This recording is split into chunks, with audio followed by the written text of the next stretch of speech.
Ce tableau a changé ma façon de voir les natures mortes.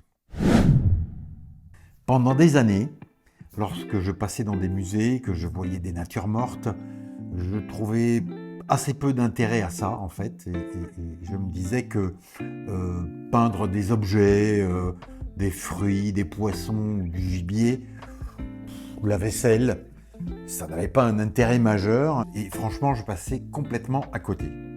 Ce qui a modifié ma vision sur les natures mortes, c'est quand j'ai découvert la signification du tableau Les Ambassadeurs de Hans Holbein, le jeune, parce que son père s'appelait pareil et que lui aussi était peintre.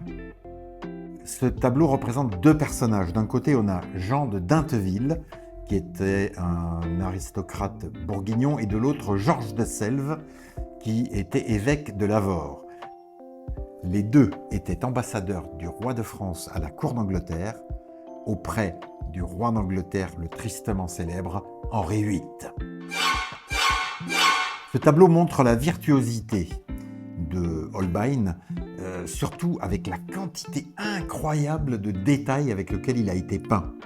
Déjà, on s'aperçoit que les personnages sont richement habillés, on voit un détail incroyable dans la façon de rendre les étoffes, la fourrure, et dans les nombreux détails qui fourmillent dans ce tableau, on peut noter que Holbein a glissé l'âge des personnages. Par exemple, si on fait un zoom sur cette dague richement décorée, la citation latine « aet sua 29 » indique que Jean de Dinteville avait 29 ans. On a le pendant de l'autre côté avec une inscription similaire sur la tranche du livre qui indique que Georges de Selve avait 25 ans. Ce sont deux personnages encore très jeunes donc. Sur les étagères, on note des objets qui ont tous une signification symbolique. Et la clé nous est donnée par les deux globes. En haut, le globe de la voûte céleste, et les instruments qui l'accompagnent sont des instruments d'astronomie, qui était la science la plus avancée pour l'époque. On veut montrer par là que ce sont deux érudits qui posent pour le peintre. En bas, sur l'étagère du bas, le globe terrestre, lui, est extrêmement détaillé, et quand on zoome, on s'aperçoit que même l'emplacement du château de Polissi, qui est en Bourgogne, le château qui appartenait à Jean de Dinteville, est indiqué. Sur la droite, un livre est ouvert et on peut y lire des cantiques luthériens, donc protestants. Quant à l'autre livre, de l'autre côté, c'est un livre de mathématiques qui, lui, est ouvert à la page d'un chapitre sur la division, ou en tout cas les divisions. Et il faut prendre ce thème de manière symbolique. On est confirmé dans cette impression lorsqu'on réalise que le luth, qui est un instrument assez fragile, a une corde cassée. Et il semble indiquer que l'harmonie a été rompue. On est là sur une symbolique du climat religieux et politique qui, à cette époque-là, était très troublé, avec les protestants d'un côté et les catholiques de l'autre. Sur l'avant-plan, un objet très étrange qui n'a été identifié qu'au XIXe siècle, parce que la toile était très très sale, et on voyait beaucoup moins bien que maintenant de quoi il s'agissait. Très longtemps, les historiens d'art ont pensé que c'était un os de sèche, et sans parvenir à trouver la signification. En fait, il s'agit là d'un véritable tour de force de Holbein, puisqu'il a réalisé une anamorphose.